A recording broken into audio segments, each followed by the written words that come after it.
ಒಳ್ಳೆಯ ತಂದೆಯೇ, ಸರ್ವಶಕ್ತನಾದಂತಹ ನಮ್ಮ ದೇವರೇ, ಜೀವವುಳ್ಳ ತಂದೆಯೇ, ನಿಮ್ಮ ಕರಗಳ ಕೆಳಗೆ ತಗ್ಗಿಸಿಕೊಳ್ಳುತ್ತೇವೆ. ನಿಮ್ಮ ಸಂತೈಸುವ ಕರಗಳ ಕೆಳಗೆ ತಗ್ಗಿಸಿಕೊಳ್ಳುತ್ತೇವೆ. ಇದುವರೆಗೂ ನಮ್ಮ ಮಧ್ಯದಲ್ಲಿ ಸಂಚರಿಸಿದಂಥ ದೇವರ ಆತ್ಮನೇ, ವಾಕ್ಯವೆಂಬಾತನೇ, ನಮಗೆ ಮನ್ನಾವನ್ನು ಕೊಡುವಂಥ ದೇವರೇ, ಬಚ್ಚಿಟ್ಟಿರುವಂಥ ಮನ್ನವನ್ನು ಕೊಡುವ ಆತನೇ, ವಾಕ್ಯದಿಂದ ನಮ್ಮನ್ನು ಪೋಷಿಸುವ ಆತನೇ, ಈ ಮಧ್ಯಾಹ್ನದ ವೇಳೆಯಲ್ಲೂ ನಿಮ್ಮ ಬಲವಾದ ವಾಕ್ಯಗಳು, ಮಹತ್ವವುಳ್ಳ ವಾಕ್ಯಗಳು, ಪರಿಶುದ್ಧವಾದ ವಾಕ್ಯಗಳು, ನಮ್ಮ ಆತ್ಮಕ್ಕೆ ಬೇಕಾದ ವಾಕ್ಯವನ್ನು ಕೊಡಬೇಕೆಂಬುದಾಗಿ ಪ್ರಾರ್ಥಿಸುತ್ತೇವೆ. ಬಂದಿರುವಂಥ ಪ್ರತಿಯೊಬ್ಬೊಬ್ಬರೊಂದಿಗೂ ನೀವೇ ಮಾತನಾಡಿ ಅಪ್ಪ. ಮಹಿಮೆಯುಳ್ಳ ಕರದ ಕೆಳಗೆ ತಗ್ಗಿಸಿಕೊಳ್ಳುತ್ತೇವೆ ನಮ್ಮ ದೇವರಾದ ಯೇಸು ಕ್ರಿಸ್ತನ ನಾಮದಲ್ಲಿ ತಂದೆಯೇ. ಹಲ್ಲೆಲೂಯ. ಇಬ್ರಿಯರಿಗೆ 11:7 ನಂಬಿಕೆಯಿಂದಲೇ ನೋಹನು ಅದುವರೆಗೆ ಕಾಣದಿದ್ದ ಸಂಗತಿಗಳ ವಿಷಯವಾಗಿ ದೈವೋಕ್ತಿಯನ್ನು ಹೊಂದಿ ಭಯಭಕ್ತಿಯುಳ್ಳವನಾಗಿ ತನ್ನ ಮನೆಯವರ ಸಂರಕ್ಷಣೆಗೋಸ್ಕರ ನಾವೆಯನ್ನು ಕಟ್ಟಿ ಸಿದ್ಧ ಮಾಡಿದನು. ಅದರಿಂದ ಅವನು ಲೋಕದವರನ್ನು ದಂಡನೆಗೆ ಪಾತ್ರರೆಂದು ನಿರ್ಣಯಿಸಿಕೊಂಡು ನಂಬಿಕೆಯ ಫಲವಾದ ನೀತಿಗೆ ಬಾಧ್ಯನಾದನು. ಈ ಕಾರ್ಯದ ಕುರಿತಾಗಿ ನಾವು ಅರಿತಿದ್ದೇವೆ, ಅಂದರೆ ನೋಹನ ಕಾರ್ಯಗಳ ಕುರಿತಾಗಿ ಅರಿತಿದ್ದೇವೆ. ಸಾಮಾನ್ಯವಾಗಿ ನಾವು ಅದರ ಕುರಿತಾಗಿ ಅಧಿಕವಾಗಿ ಧ್ಯಾನಿಸುತ್ತೇವೆ. ಕಾರಣವೇನೆಂದರೆ ಮತ್ತಾಯ 24:37-38 ವಾಕ್ಯದಲ್ಲಿ ದೇವರು ಹೇಳುವಾಗ, ನೋಹನ ಕಾಲದಲ್ಲಿ ಹೇಗೆ ಸಂಭವಿಸಿತೋ ಹಾಗೆಯೇ ಮನುಷ್ಯಕುಮಾರನು ಬರುವ ಕಾಲದಲ್ಲೂ ಆಗುತ್ತದೆ. ನಾನು ಈ ವಾಕ್ಯವನ್ನು ಧ್ಯಾನಿಸುವಾಗ ನನಗೆ ಗೊತ್ತಿರುವಷ್ಟರ ಮಟ್ಟಿಗೆ ನಾನು ಹೇಳುತ್ತೇನೆ, ಈ ನೋಹನ ಸಂಭವಗಳು ಆದಿಕಾಂಡ 5, 6, 7, 8 ಅಧ್ಯಾಯಗಳಲ್ಲಿ ಇರುತ್ತದೆ. ಅದರಲ್ಲಿ ನೋಡುವುದಾದರೆ ಈಗ ನಾವು ನಡೆಯಬೇಕಾದಂಥ ಮಾರ್ಗಗಳು, ಹೇಳಬೇಕಾದಂಥ ಕಾರ್ಯಗಳು, ಏನು ಮಾಡಬೇಕು, ಇದಾದ ನಂತರ ಏನು ನಡೆಯುತ್ತದೆ, ಎಲ್ಲದರ ಕುರಿತಾದಂಥ ಪ್ರವಾದನೆಗಳು, ಮಾರ್ಗದರ್ಶನಗಳು, ಅದರ ಕುರಿತಾದ ಎಲ್ಲ ಕಾರ್ಯಗಳು ಅಲ್ಲಿರುತ್ತದೆ. ಅದು ಒಂದು ಮ್ಯಾಪ್ ಇದ್ದ ಹಾಗೆ ಅಥವಾ ಫಾರ್ಮುಲಾ ಇದ್ದ ಹಾಗೆ. ಅದನ್ನು ನೀವು ಧ್ಯಾನಿಸುವುದಾದರೆ ಮಾಡಬೇಕಾದ ಕಾರ್ಯಗಳ ಕುರಿತಾಗಿ ದೇವರು ಅಲ್ಲಿ ಸ್ಪಷ್ಟವಾಗಿ ಹೇಳಿದ್ದಾರೆ.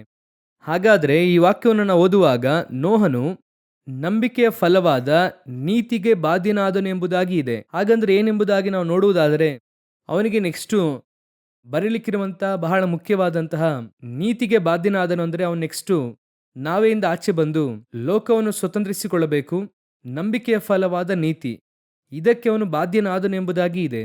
ಸೊ ಆ ಸಕ್ಸಸ್ ಅನ್ನು ಅವನು ಹೊಂದುವುದಕ್ಕೆ ಕೆಲವು ಕಾರ್ಯಗಳನ್ನು ಅವನು ಮಾಡಬೇಕಾಯಿತು ಎಂಬುದಾಗಿ ನೋಡುತ್ತೇವೆ.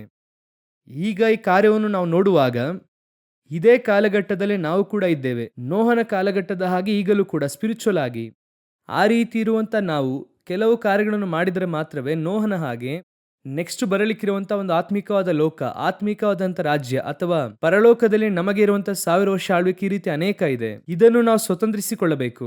ನಾವು ಏನೋ ಈ ಭೂಮಿಯಲ್ಲಿ ಈ ಜೀವಿತವನ್ನು ಜೀವಿಸುವುದಕ್ಕೋಸ್ಕರವಾಗಿ ದೇವರು ನಮ್ಮನ್ನು ಕರೆದಿದ್ದಾರೆ, ಇದುವೇ ನಮ್ಮ ಡೆಸ್ಟಿನೇಷನ್, ನಮ್ಮ ಅಂತ್ಯ ಎಂಬುದಾಗಿ ನೀವು ನೆನೆಸುವುದಾದರೆ ಪೌಲನು ಹೇಳುತ್ತಾರೆ, ಈ ಭೂ ಸಂಬಂಧವಾದ ವಿಷಯಗಳಿಗೆ ಮಾತ್ರ ನಾವು ಆತನ ಹುಡುಕುವುದಾದರೆ ನಾವು ಹೇಗೆ ಇದ್ದೀವಂತೆ, ನಿರ್ಭಾಗ್ಯರೇ ಸರಿ ಎಂಬುದಾಗಿ ಹೇಳಿದ್ದಾರೆ. ಹಾಗಾದರೆ ನಾವು ಈ ಭೂಮಿಗಾಗಿಯೋ ಭೂ ಸಂಬಂಧವಾದ ಆಶೀರ್ವಾದಕ್ಕಾಗಿ ಮಾತ್ರ ದೇವರನ್ನು ಹುಡುಕುವಂಥವರಲ್ಲ. ಅದೂ ಇದೆ. ನಾನು ಯಾವಾಗಲೂ ಹೇಳುತ್ತೇನೆ, ದೇವರು ಹೇಳುವಾಗ ಇದು ಕೂಡ ನಿಮಗೆ ಜೊತೆಯಲ್ಲಿ ಕೊಡಲ್ಪಡುವುದು, ಆ ರೀತಿ ಹೇಳಿದ್ದಾರೆ. ದೇವರು ಹೇಳುವಾಗ ಇದನ್ನು ಕೂಡ ಸೇರಿಸಿ ಕೊಡುತ್ತಾರೆ. ಸೊ ಇದು ಒಂದು ವಿಷಯವೇ ಅಲ್ಲ. ನನ್ನ ಪ್ರಕಾರವಾಗಿ ನಾನು ಯೇಸುವನ್ನು ಸ್ವೀಕರಿಸಿಕೊಂಡು 33 ವರ್ಷಗಳ ಕಾಲ ಆಗಿದೆ, 34ನೇ ವರ್ಷ. ಈ 34 ವರ್ಷದಲ್ಲಿ ನಾನು ಏನು ಹೇಳುತ್ತೇನೆ ಅಂದರೆ, ಯೇಸು ಕ್ರಿಸ್ತನು ಒಂದು ದಿನವೂ ಕೂಡ ತಮ್ಮ ಮಕ್ಕಳನ್ನು ಕೈ ಬಿಟ್ಟಿದ್ದನ್ನು ನಾನು ನೋಡಿದ್ದೇ ಇಲ್ಲ.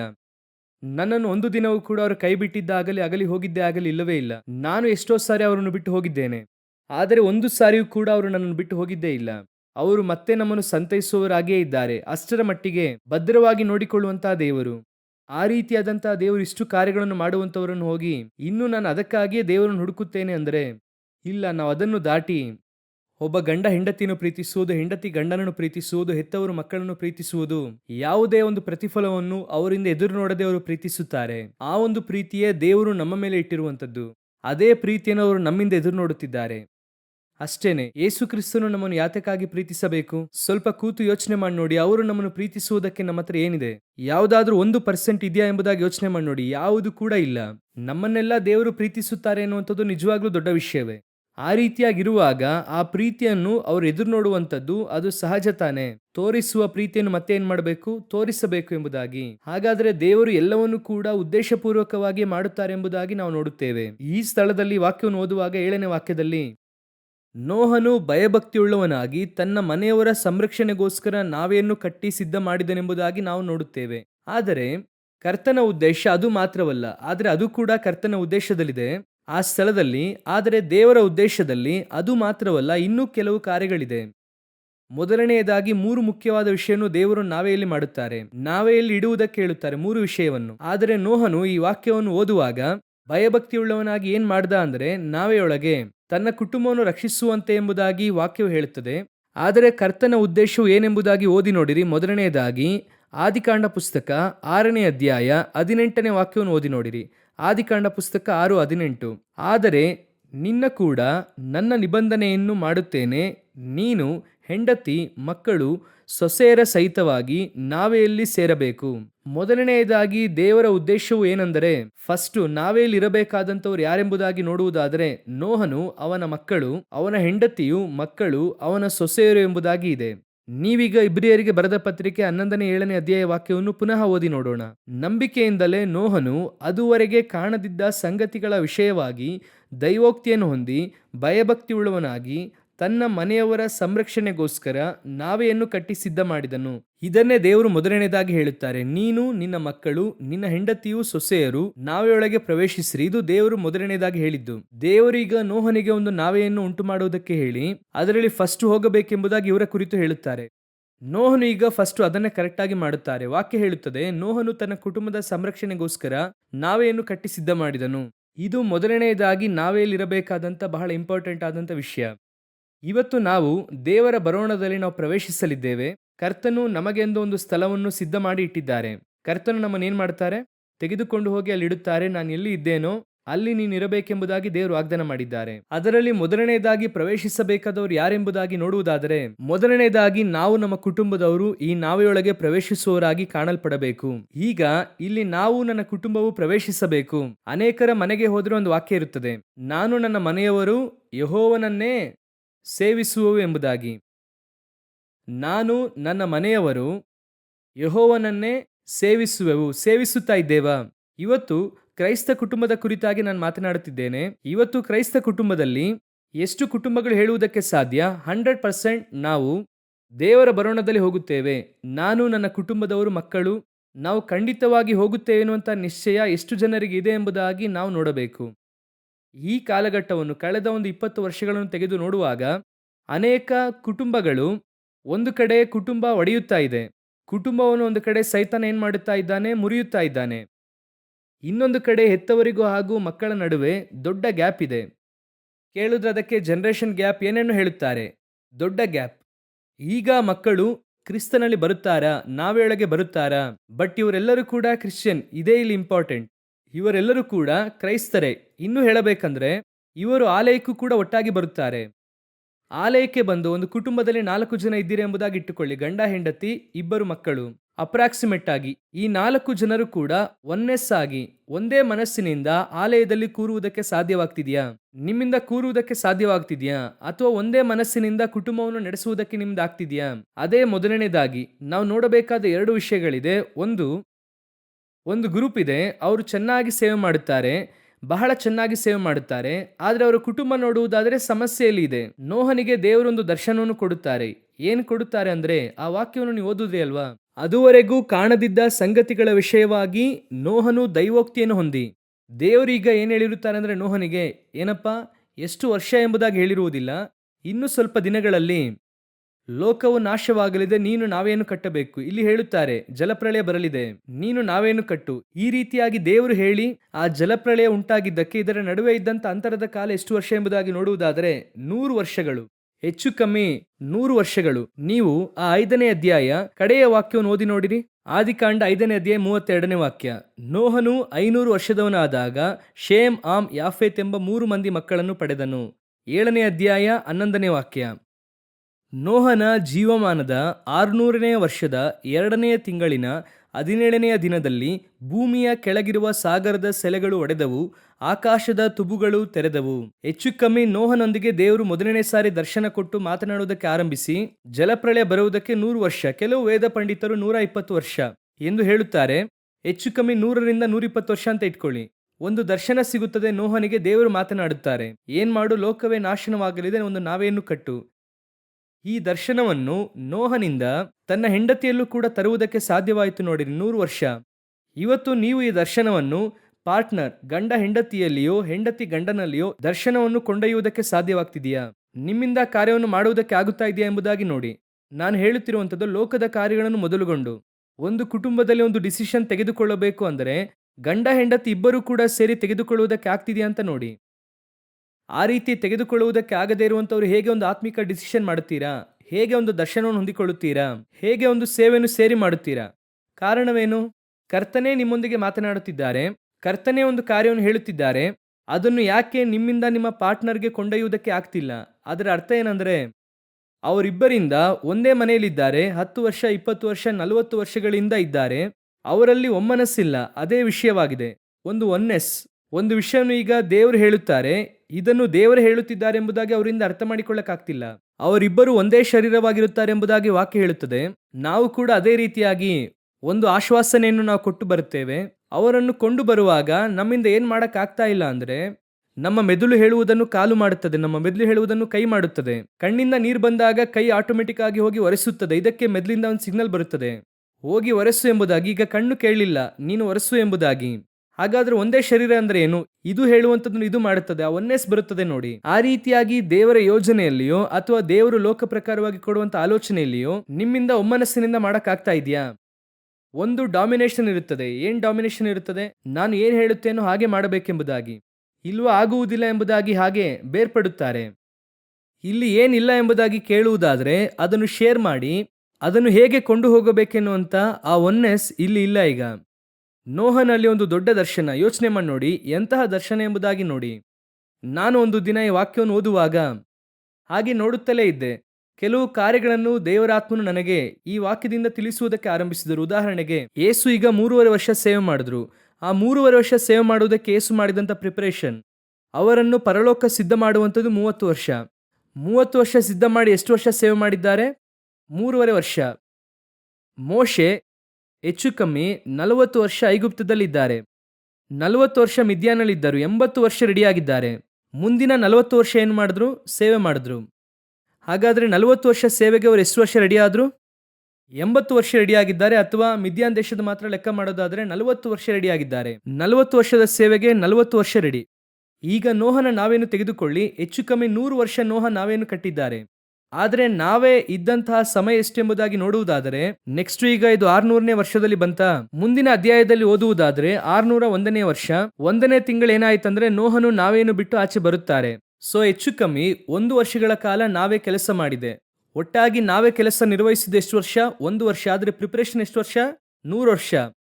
100 ವರ್ಷ ಪ್ರಿಪೇರ್ ಆದ್ರೆ 1 ವರ್ಷ ಕೆಲಸ.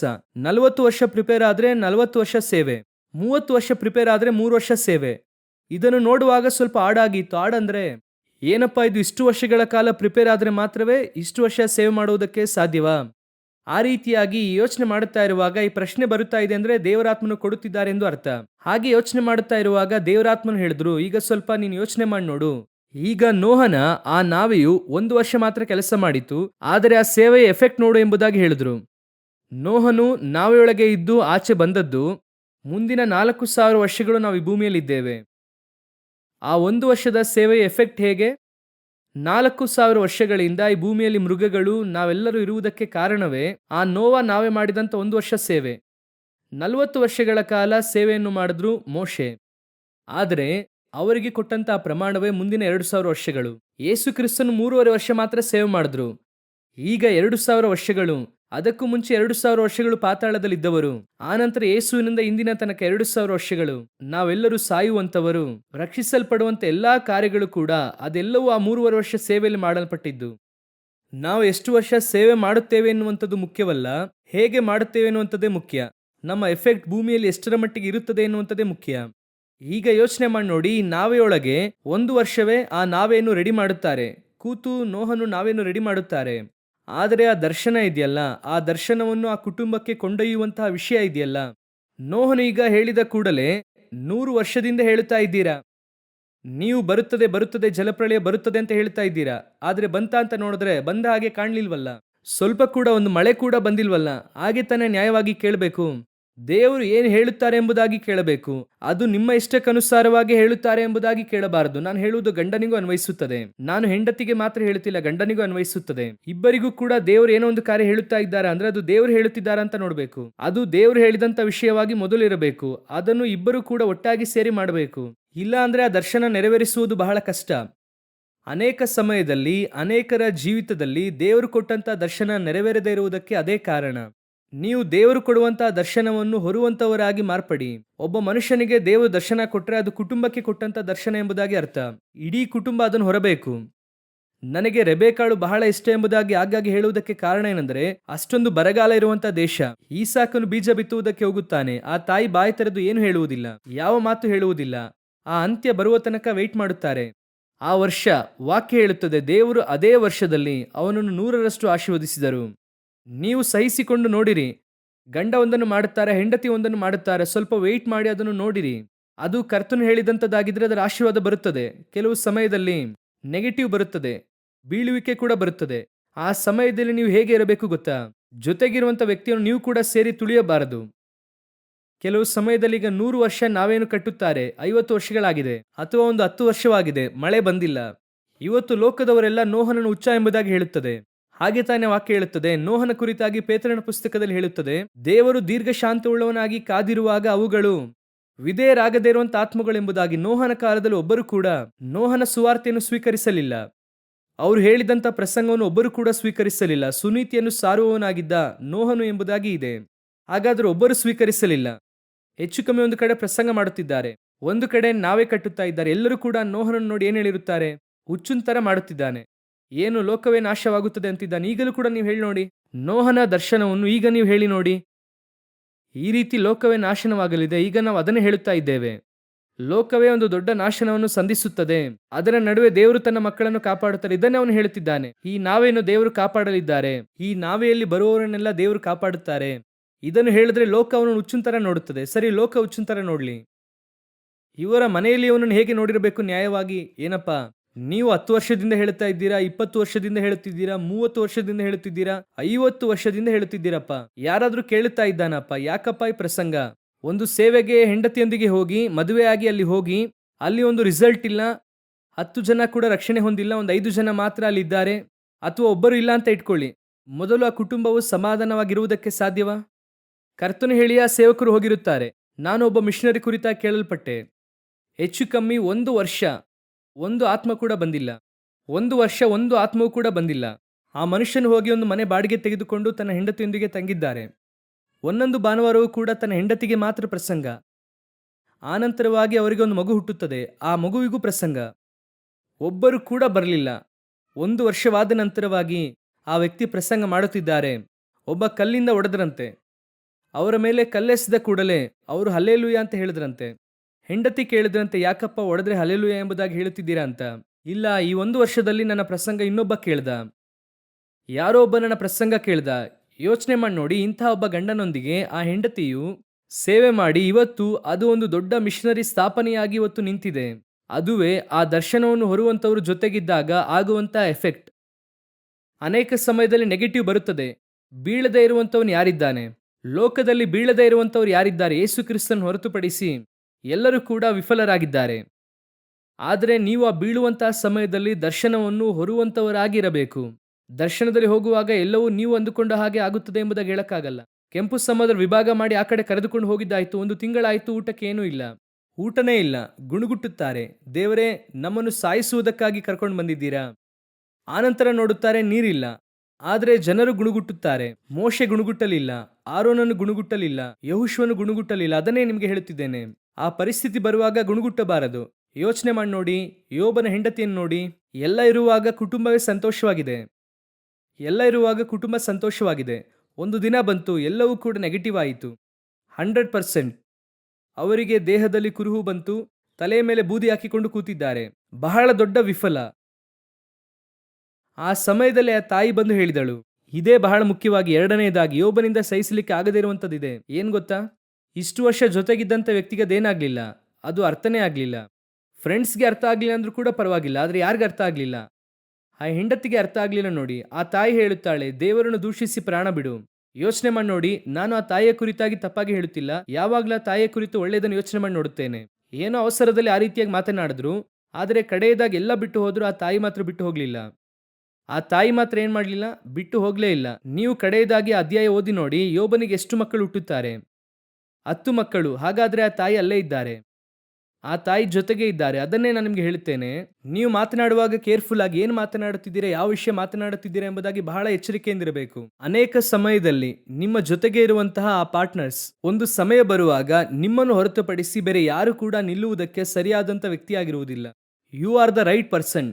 ನೀವು ನಿಲ್ಲಬೇಕು ಜೊತೆಯಲ್ಲಿ. ಇರ್ಲಿ ಬಿಡಿ, ಸೋಲುತ್ತಾನೆ, ಅನುಭವಿಸ್ಲಿ ಬಿಡಿ. ಈ ಲೋಕದಲ್ಲಿ ಸೋಲದೇ ಇರುವಂಥ ವ್ಯಕ್ತಿ ಯಾರು ಕೂಡ ಇಲ್ಲ. ಆ ಸಮಯದಲ್ಲಿ ನೀವು ಅವ್ರ ಜೊತೆ ನಿಂತ್ರಿ ಅಂದರೆ ಆ ನಂತರವಾಗಿ ನಿಮ್ಮ ಫ್ಯಾಮಿಲಿ ಸೂಪರ್ ಆಗಿರುತ್ತದೆ. ಅವನು ಹೇಳುತ್ತಾನೆ, ಆ ಸಮಯದಲ್ಲಿ ಆಕೆ ನನ್ನ ಜೊತೆ ಇದ್ದಳು ಅಪ್ಪ. ಗಂಡ ಏನು ಹೇಳುತ್ತಾರೆ ಅಂದರೆ, ಎಲ್ಲ ಕೂಡ ಹೋದರು, ಆದರೆ ಕಡೆಯವರೆಗೂ ನನ್ನ ಜೊತೆ ಯಾರು ನಿಂತಿದ್ದು? ನಾನು ನನ್ನ ಹೆಂಡತಿ ಅನ್ನುತ್ತಾರೆ. ಆ ಸ್ಥಾನದಲ್ಲಿ ನೀವು ನಿಲ್ಲಬೇಕು. ಅದೇ ಇಂಪಾರ್ಟೆಂಟ್. ಇವತ್ತು ನಾವು ಆ ರೀತಿ ಮಾಡೋದಿಲ್ಲ ನೋಡಿ. ನಾವು ಬಹಳ ಆ ದರ್ಶನವನ್ನು ಹೊರುವಂಥವರಾಗಿರೋದಿಲ್ಲ. ಮೊದಲನೆಯದಾಗಿ ಆ ದರ್ಶನವನ್ನು ಹೊರುವಂಥವರಾಗಿ ಮಾರ್ಪಡಿ. ತನ್ನ ಕುಟುಂಬದ ಸಂರಕ್ಷಣೆಗೋಸ್ಕರ ನಾವೇ ಕಟ್ಟಿದನಂದ್ರೆ ನೆಕ್ಸ್ಟ್ ಬಹಳ ಮುಖ್ಯವಾದಂಥದ್ದು, ಇವತ್ತು ಇರುವ ಬಹಳ ದೊಡ್ಡ ಸಮಸ್ಯೆ, ನಾನು ಹೇಳುತ್ತೇನೆ ಯೂನಿವರ್ಸಲ್ ಸಮಸ್ಯೆ ಅಥವಾ ಲೋಕಾದ್ಯಂತ ಇರುವಂಥ ಸಮಸ್ಯೆ, ಅದೇನೆಂದರೆ ಅವನ ಮಕ್ಕಳು, ಅವನ ಹೆಂಡತಿಯರು ನಾವೆಯೊಳಗೆ ಪ್ರವೇಶಿಸಿದರು. ನಿಮ್ಮಿಂದ ನಿಮ್ಮ ದರ್ಶನವನ್ನು ನಿಮ್ಮ ಹೆಂಡತಿಯೊಳಗೆ ಕೊಂಡೊಯ್ಯುವುದಕ್ಕೆ ಸಾಧ್ಯವಾದರೂ ಕೂಡ ಆ ದರ್ಶನವನ್ನು ಮುಂದಿನ ತಲೆಮಾರಿಗೆ ಏನು ಮಾಡೋಕ್ಕಾಗಲಿಲ್ಲ, ಕೊಂಡೊಯ್ಯುವುದಕ್ಕೆ ಆಗಲಿಲ್ಲ. ಅದು ಬಹಳ ಇಂಪಾರ್ಟೆಂಟ್. ನಿಮ್ಮಿಂದ ನಿಮ್ಮ ದರ್ಶನವನ್ನು ನಿಮ್ಮ ತಲೆಮಾರಿಗೆ ಕೊಂಡೊಯ್ಯುವುದಕ್ಕೆ ಸಾಧ್ಯವಾಗ್ತಿದೆಯಾ? ಕರ್ತನು ನಿಮಗೆ ಇಟ್ಟಂತ ಆತ್ಮಿಕ ಜೀವಿತ, ನೀವು ಹಾದು ಬಂದಂತಹ ಮಾರ್ಗ, ಇದನ್ನು ನಿಮ್ಮ ಮಕ್ಕಳಿಗೆ ನೀವು ಕೊಂಡೊಯ್ಯುವುದಕ್ಕೆ ಸಾಧ್ಯವಾಗ್ತಿದೆಯಾ? ಅನೇಕ ಹೆತ್ತವರು ಈಗ ಹೇಳುವಂತಹ ಬಹಳ ಮುಖ್ಯವಾದಂತಹ ವಿಷಯ ಏನೆಂಬುದಾಗಿ ನೋಡುವುದಾದರೆ, ಪ್ರಾರ್ಥನಾ ಮನವಿ. ನಮಗೆ ಬರುವಂತಹ ಅನೇಕ ಪ್ರಾರ್ಥನಾ ಮನವಿಗಳಲ್ಲಿ ಬಹುತೇಕ ಏನೆಂದರೆ ಮಕ್ಕಳ ರಕ್ಷಣೆಗಾಗಿ. ಮಕ್ಕಳು ರಕ್ಷಣೆ ಹೊಂದಬೇಕೆಂದು. ಒಂದು ಕುಟುಂಬ ಬೇರ್ಪಡುತ್ತದೆ, ಇಲ್ಲಾಂದ್ರೆ ಮಕ್ಕಳ ರಕ್ಷಣೆ. ಈ ಎರಡೇ ನಮಗೆ ಬರುವಂಥ ಅಧಿಕ ಪ್ರಾರ್ಥನಾ ಮನವಿಗಳು. ಅದಕ್ಕೆ ಏನು ಕಾರಣ ಎಂಬುದಾಗಿ ಕೇಳುವುದಾದರೆ, ಈಗ ನೋಹನಲ್ಲಿದ್ದಂಥ ದರ್ಶನ ಯಾರಿಗೆ ಬಂತು? ಅವನ ಮಕ್ಕಳಿಗೆ ಬಂತು. ಆದರೆ ಮೋಶೆಯಲ್ಲಿದ್ದಂಥ ದರ್ಶನ ಯಾರಿಗೆ ಬರಲಿಲ್ಲ? ಅವನ ಸಂತತಿಗೆ ಬರಲಿಲ್ಲ. ಅದೇ ರೀತಿ ಸಮುವೇಲನ ಹಾಗೆ ಅವನ ಮಕ್ಕಳು ಇಲ್ಲ, ಏಲಿಯ ಹಾಗೆ ಅವನ ಮಕ್ಕಳು ಇಲ್ಲ, ದಾವಿದನ ಹಾಗೆ ಅವನ ಮಕ್ಕಳು ಇಲ್ಲ. ಹಾಗಂದ್ರೆ ಏನರ್ಥ? ಇವರೆಲ್ಲರೂ ಕೂಡ ದರ್ಶನವುಳ್ಳಂಥವರು, ಇವರೆಲ್ಲರೂ ಕೂಡ ಪರಿಶುದ್ಧರು, ಇವರೆಲ್ಲ ಕರ್ತನಿಂದ ಕರೆಯಲ್ಪಟ್ಟವರು. ಆದರೆ ಇವರೊಳಗಿದ್ದಂಥ ದರ್ಶನ ಯಾರಲ್ಲಿ ಬರಲಿಲ್ಲ? ಮುಂದಿನ ತಲೆಮಾರಿಗೆ ಬರಲಿಲ್ಲ. ಇದರಲ್ಲಿ ಒಂದು ಗ್ರೂಪ್ ಹೀಗೆ ಇದೆ. ಯಾವ ಗ್ರೂಪ್ ಗೊತ್ತಾ? ಇದು ಸ್ವಲ್ಪವಾಗಿ ಇರುತ್ತದೆ, ಆದರೆ ಇರುತ್ತದೆ. ಯಾವ ಗ್ರೂಪ್ ಅಂದ್ರೆ, ಈ ಅರಸನಾದ ಹಿಜ್ಕೀಯನ ಹಾಗೆ ಒಂದು ಗ್ರೂಪ್ ಇರುತ್ತದೆ. ಅರಸನಾದ ಹಿಜ್ಕೀಯನಿಗೆ ದೇವರು ಹೇಳುತ್ತಾರೆ, ನೀನು ಬ್ಯಾಬಿಲೋನ್ ಅವರಿಗೆ ನಿನ್ನ ದೇಶ ತೋರಿಸಿದೆ, ನಿನ್ನ ದೇಶ ಸೆರೆ ಹಿಡಿಯಲ್ಪಡುತ್ತದೆ ಎಂದ ಕೂಡಲೇ ಅವನು ಬಹಳ ದುಃಖವುಳ್ಳವನಾಗ್ತಾನೆ. ಅಯ್ಯಯ್ಯೋ ಅಂದ ಕೂಡಲೇ ದೇವರು ಹೇಳುತ್ತಾರೆ, ಸರಿ, ಅದು ನಿನ್ನ ಕಾಲದಲ್ಲಿ ಅದು ನಡೆಯುವುದಿಲ್ಲ, ನಿನ್ನ ಮಕ್ಕಳ ಕಾಲದಲ್ಲಿ ನಡೆಯುತ್ತದೆ. ಕೂಡಲೇ ಅರಸನು ಹೇಳುತ್ತಾನೆ, ನನ್ನ ಕಾಲದಲ್ಲಿ ನಡೆಯದಿದ್ದರೆ ಸರಿ. ಈ ರೀತಿ ಒಂದು ಗ್ರೂಪ್ ಇದೆ. ಈಗ ಈ ಕಡೆಯ ಕಾಲದಲ್ಲಿ ಪ್ರೀತಿ ತಣ್ಣಗಾಗುತ್ತದೆ ಎಂಬುದಾಗಿದೆ ಅಲ್ವಾ?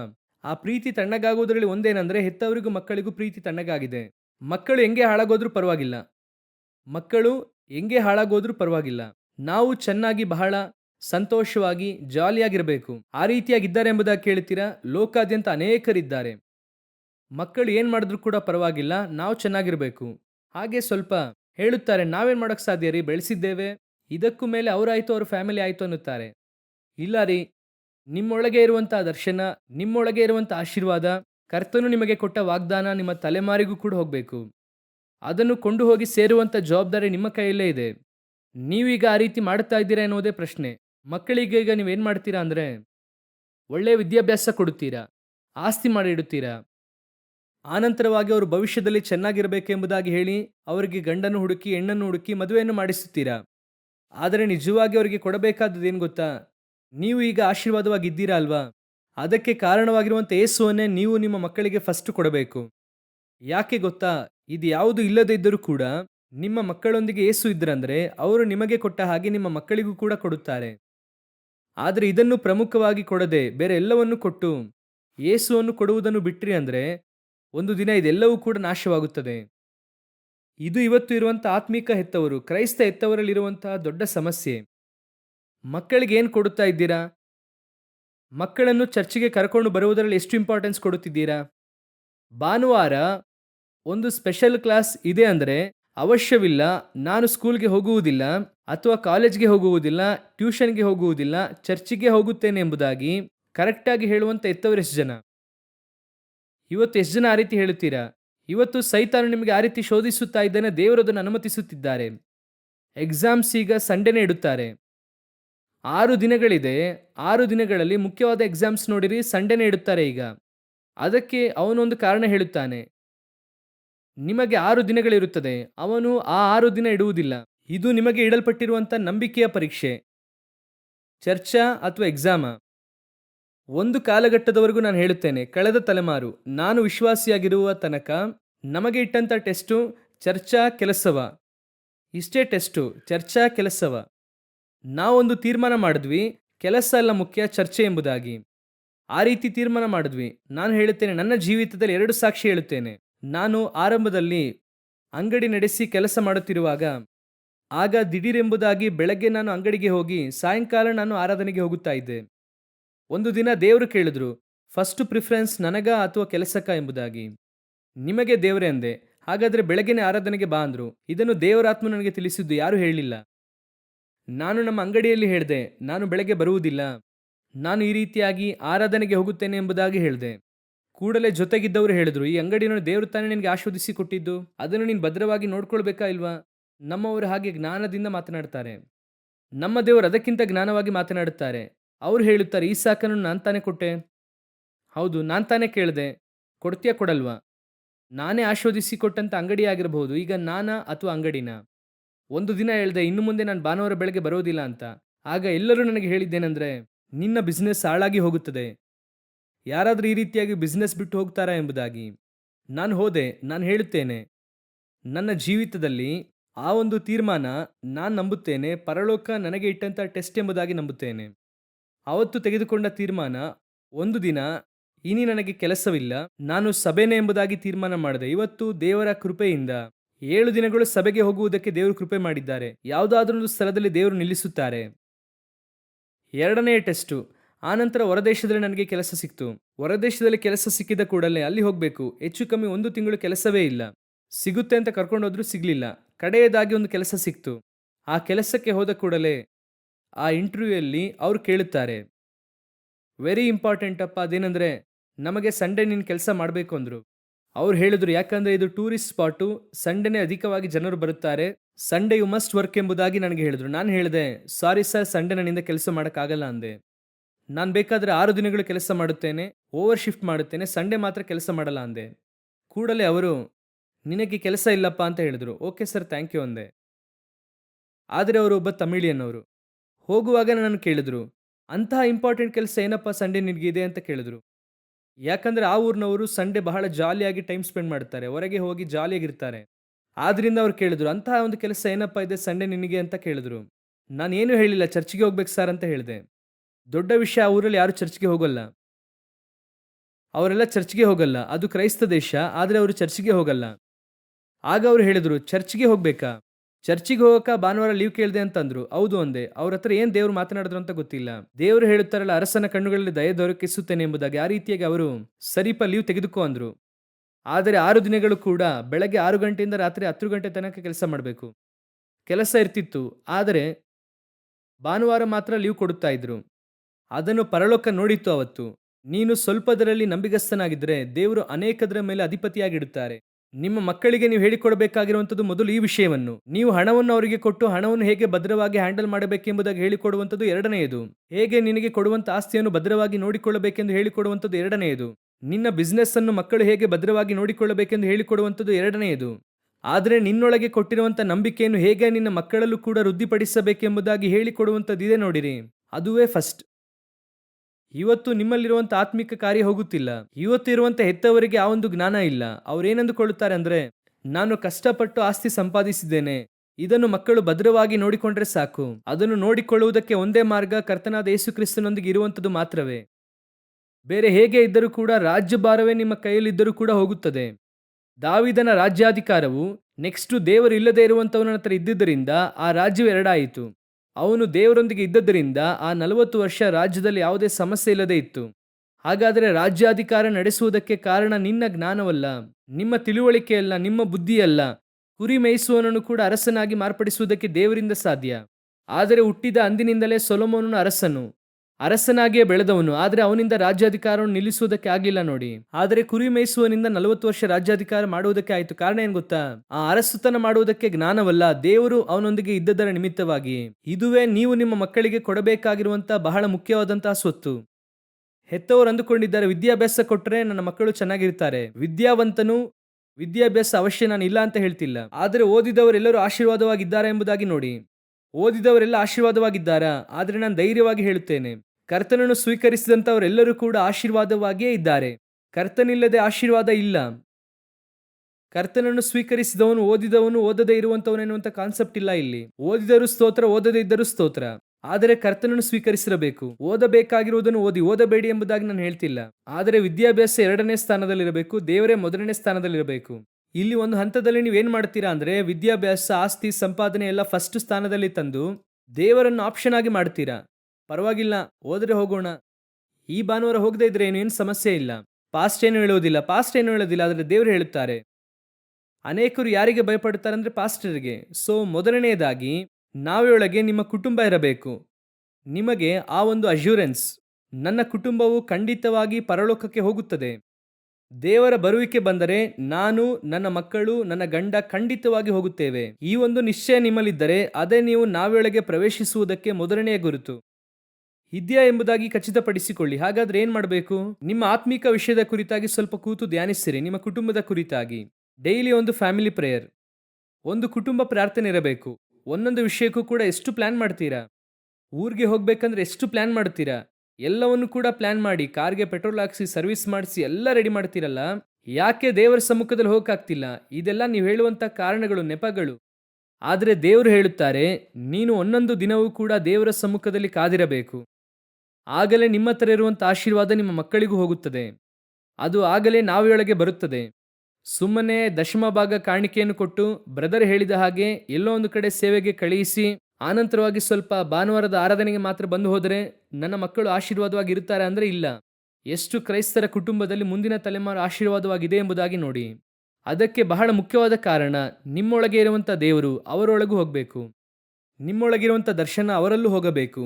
ನಿಮ್ಮೊಳಗಿರುವಂಥ ನಂಬಿಕೆ ಅವರೊಳಗೂ ಹೋಗಬೇಕು. ಆಗಲೇ ನೀವು ನಾವೆಯೊಳಗೆ ಮೊದಲನೆಯದಾಗಿ ಸೇರುವಂತವರು. ಎರಡನೆಯದಾಗಿ ನಾವೆಯೊಳಗೆ ದೇವರು ಏನು ಸೇರಿಸುವುದಕ್ಕೆ ಹೇಳುತ್ತಾರೆ ನೋಡಿರಿ. 19ನೇ ವಾಕ್ಯ ಓದಿರಿ. ಇದಲ್ಲದೆ ಜೀವಿಗಳ ಪ್ರತಿ ಜಾತಿಯಲ್ಲಿಯೂ ಒಂದು ಗಂಡು ಒಂದು ಹೆಣ್ಣು, ಹೀಗೆ ಎರಡೆರಡನ್ನು ನಾವೆಯಲ್ಲಿ ಸೇರಿಸಿ ನಿನ್ನೊಂದಿಗೆ ಉಳಿಸಿ ಕಾಪಾಡಬೇಕು. ಈಗ ಈ ವಾಕ್ಯ ಓದುತ್ತಾ ಇದ್ದೀರಲ್ವಾ? ಮತ್ತೆ ಇಬ್ರಿಯರಿಗೆ 11:7 ವಾಕ್ಯ ಓದಿ ನೋಡಿ. ನಂಬಿಕೆಯಿಂದಲೇ ನೋಹನು ಅದುವರೆಗೆ ಕಾಣದಿದ್ದ ಸಂಗತಿಗಳ ವಿಷಯವಾಗಿ ದೈವೋಕ್ತಿಯನ್ನು ಹೊಂದಿ ಭಯಭಕ್ತಿಯುಳ್ಳವನಾಗಿ ತನ್ನ ಮನೆಯವರ ಸಂರಕ್ಷಣೆಗೋಸ್ಕರ ನಾವೆಯನ್ನು ಕಟ್ಟಿ ಸಿದ್ಧ ಮಾಡಿದನು.